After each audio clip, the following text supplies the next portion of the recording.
तो आज की हम इस ऑडियो फॉर्मेट में ये जानने वाले हैं कि जो शक्ति के 48 नियम हैं उसका दूसरा नियम क्या है। अगर भाई आप इसको जान लेते हो तो भाई मैं कह रहा हूँ कि जो बहुत सारे लोग नहीं होते हैं जो भाई अपने मित्रों से नुकसान उठा लेते हैं, इसको जानने के बाद भाई आप कभी भी अपने मित्रों से नुकसान नहीं उठाओगे। और भाई इसको जानने के बाद अपने दुश्मनों से भी लाभ उठाना सीख लोगे। तो ध्यान से सुनो। नियम 2, मित्रों पर कभी ज़्यादा भरोसा ना करें, शत्रुओं से काम लेना सीखें। अब देखो विचार क्या कहता है। विचार ये कहता है मित्रों से सावधान रहें। मित्र बहुत जल्दी से ईर्ष्या करने लगते हैं, इसीलिए वे आपको बहुत जल्दी धोखा भी देंगे। मित्र भविष्य में कष्ट का कारण बन सकते हैं। इसके बजाय अगर आप किसी पुराने शत्रु को काम पर रखेंगे तो वह मित्र से ज़्यादा वफादार होगा, क्योंकि उसे बहुत कुछ साबित करना है। दरअसल आपको शत्रुओं से नहीं बल्कि मित्रों से डरना चाहिए। अगर आपका कोई शत्रु नहीं है तो शत्रु बनाने के तरीके खोजें। अब देखो शक्ति की कुंजी क्या कहती है। शक्ति की कुंजी ये कहती है यह स्वाभाविक है, ज़रूरत पड़ने पर हम अपने मित्रों को काम पर रखना चाहते हैं। यह दुनिया निर्मल है और आपके मित्र आपकी निर्मिता को कम करते हैं। इसके अलावा आप उन्हें अच्छी तरह जानते भी हैं। मित्रों के होते हुए किसी अजनबी पर निर्भर क्यों रहें। दिक्कत यह है कि अक्सर आप अपने मित्रों को उतनी अच्छी तरह से नहीं जानते हैं जितना आपको लगता है। मित्र अक्सर बहस टालने के लिए आपकी हाँ में हाँ मिलाते हैं, आपको कष्ट ना पहुँचे, इसीलिए वे अपने अप्रिय गुण छिपा लेते हैं। आप जब मजाक करते हैं तो वे थोड़ा ज़्यादा हंसते हैं, क्योंकि ईमानदारी और सच्चाई से मित्रता की नींव मजबूत नहीं होती है। इसीलिए वास्तव में आपको यह पता ही नहीं होता है कि आपके बारे में आपके मित्रों की असली भावना क्या है। मित्र आपके मुंह पर तो यही कहेंगे कि उन्हें आपकी कविता बहुत अच्छी लगती है, आपका गाना बजाना बेहतर पसंद है, आपके कपड़ों का चयन बेहतर सुंदर लगता है। हो सकता है वे सचमुच आपकी तारीफ कर रहे हों, लेकिन प्रिय ऐसा नहीं होता है। जब आप अपने किसी मित्र को नौकरी पर रखने का निर्णय लेते हैं तो आपके सामने वे गुण धीरे धीरे सामने आते हैं जिन्हें उन्होंने अब तक छिपा रखा था। जबकि बात यह है कि आपकी उदारता के इस काम से संबंधों का संतुलन बिगड़ जाता है।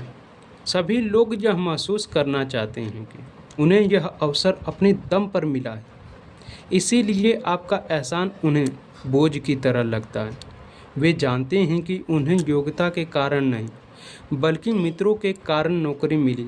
मित्रों को नौकरी देने में एक एहसान छिपा होता है जिससे वे मन ही मन परेशान हो जाते हैं।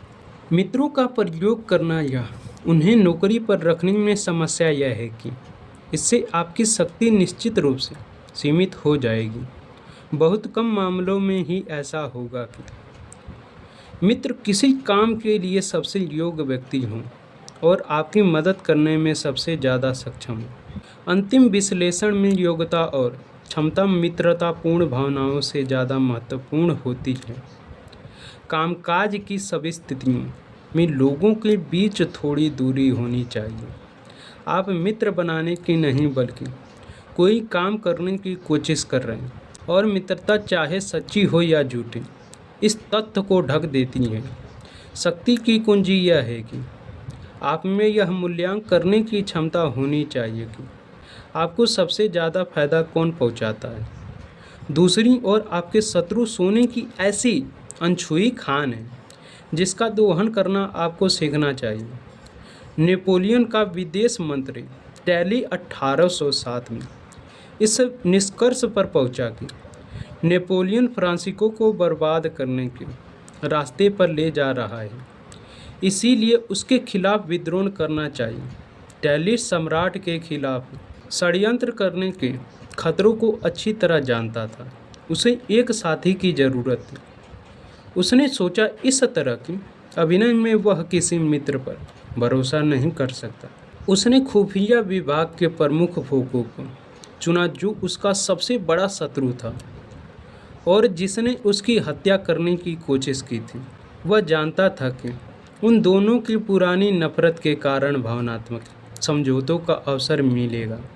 वह जानता था कि फोको उसे कोई आशा नहीं रखेगा और वह साबित करने के लिए जी तोड़ मेहनत करेगा कि टेलीरेड ने उसे चुनकर कोई गलती नहीं की है।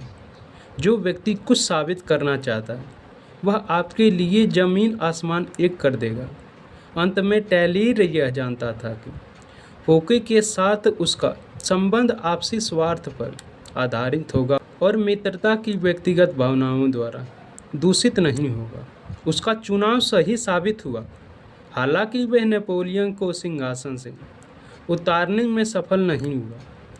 जब इतने शक्तिशाली और प्रस्तुत विरोधी दो व्यक्तियों ने मिलकर सम्राट के खिलाफ मुहिम जोड़ी तो जनता ने भी इसमें उत्सुकता दिखाई और धीरे धीरे सम्राट के प्रति विद्रोह बढ़ने लगे।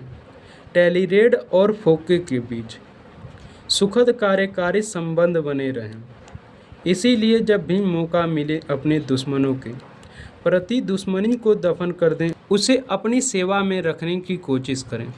शत्रुओं की मौजूदगी से विचलित या दुखी ना हो। आप मित्रों के बजाय शत्रुओं के साथ बेहतर स्थिति में होते हैं, क्योंकि मित्रों के मामले में आपको यह मालूम ही नहीं होता है कि दरअसल आपके शत्रु हैं। शक्तिशाली व्यक्ति संघर्ष से लाभ उठाता है और अपने शत्रुओं का इस्तेमाल करता है। ऐसा करके वह उस आत्मविश्वासी योग्यता की छवि बना लेता है जिस पर अनिश्चितता के समय में विश्वास किया जा सकता है। अब तस्वीर क्या कहती है, ध्यान से सुनो, ये बहुत ध्यान से सुनने वाली बात है। कृत्य घृणा का जबड़ा। आप जानते हैं कि अगर आप शेर की मुंह में उंगली रखेंगे तो इसका परिणाम क्या होगा, इसीलिए आप ऐसा नहीं करते हैं। मित्रों के साथ आप इस तरह की सतर्कता नहीं रखते हैं, इसीलिए अगर आप उन्हें नौकरी पर रखेंगे तो वे कृत्य घृणा से आपको कच्चा चबा जाएंगे। विशेषज्ञ की राय क्या कहती है, सुनिए। विशेषज्ञ की राय यह सीखें कि अपने लाभ के लिए दुश्मनों का इस्तेमाल कैसे किया जाता है। आपको धार की तरफ से तलवार नहीं पकड़नी चाहिए, वरना आपका हाथ कट जाएगा। इसके बजाय आपको मुठ की तरफ से तलवार पकड़नी चाहिए ताकि आप खुद की रक्षा कर सकें। बुद्धिमान व्यक्ति अपने शत्रुओं से भी लाभ लेते हैं, जबकि मूर्ख व्यक्ति अपने मित्रों से भी हानि उठाते हैं। ये रहा इसका भाई विशेषज्ञ की राय। और एक चीज़ और है जो मैं आप लोगों को सुनाना चाहता हूँ, ध्यान से सुनिएगा, ये भी बहुत ज़बरदस्त है, अप्लाई करने की कोशिश करिएगा। अपने शत्रुओं से लाभ लेना।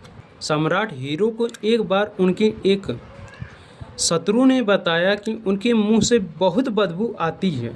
सम्राट को यह बात बहुत बुरी लगी और महल में पहुंचते ही उन्होंने रानी को फटकारा, तुमने मुझे कभी इसके बारे में क्यों नहीं बताया। रानी चरित्रवान पतिव्रता और बोली थी। उसने कहा, स्वामी, मुझे लगता है कि शायद सभी मर्दों के मुंह से इसी तरह की बदबू आती होगी। इस तरह से यह स्पष्ट हो जाता है कि जो दोष स्पष्ट दिखाई देते हैं उसके बारे में हमारे शत्रु हमारे मित्रों या परिचितों से ज़्यादा जानते हैं। समझ गए कैसे तारीफ की जाती है ये। और एक चीज़ और है, इसको ध्यान से सुनिएगा। किसी के दिए लाभ के बजाय नुकसान का बदला चुनने के लिए लोग ज़्यादा तत्पर होते हैं, क्योंकि कृत्य घृणा बोझ है और प्रतिरोध आनंद है। तो आप लोगों ने भाई बहुत अच्छी तरीके से इसको मुझे लगता है कि समझा होगा। जो भाई मैंने आप लोगों को बताने की कोशिश की, तो आप लोगों को मैंने भाई दूसरा नियम भी बहुत अच्छी तरीके से समझाने की कोशिश की। तो आई होप, मुझे लगता है कि भाई इस नियम को अब भाई अपनी लाइफ में इम्प्लीमेंट करोगे। और इम्प्लीमेंट करके भाई इतना ध्यान में रखिएगा कि कभी भी आप मित्र से धोखा ना खाएं, क्योंकि मित्र एक ऐसी चीज़ होते हैं जो आपके भाई सामने आपकी तारीफ़ करेंगे और भाई आपके चले जाने पे वही भाई आपकी शत्रु का कारण भी बन सकते हैं। ठीक है, इन लोगों से सावधान रहिए और कैसे आप दुश्मन से अपना फ़ायदा निकलवा सकते हैं, ये तो भाई आपको बहुत अच्छी तरीके से पता चल गया है। ठीक है, तो भाई अगले हफ्ते में मैं आपको इसका तीसरा नियम बताऊंगा। मुझे उम्मीद है कि भाई आप उसको सुनने के लिए उत्सुकता भरे होंगे। और बहुत ऐसे नियम हैं भाई जो आपकी अपनी लाइफ में ऐड आपको करना ही चाहिए। ठीक है, तो इस ऑडियो को भाई मैं यहीं पे ख़त्म करता हूँ। मिलते हैं अगले हफ्ते में दोस्तों तीसरे नियम के साथ। ठीक है।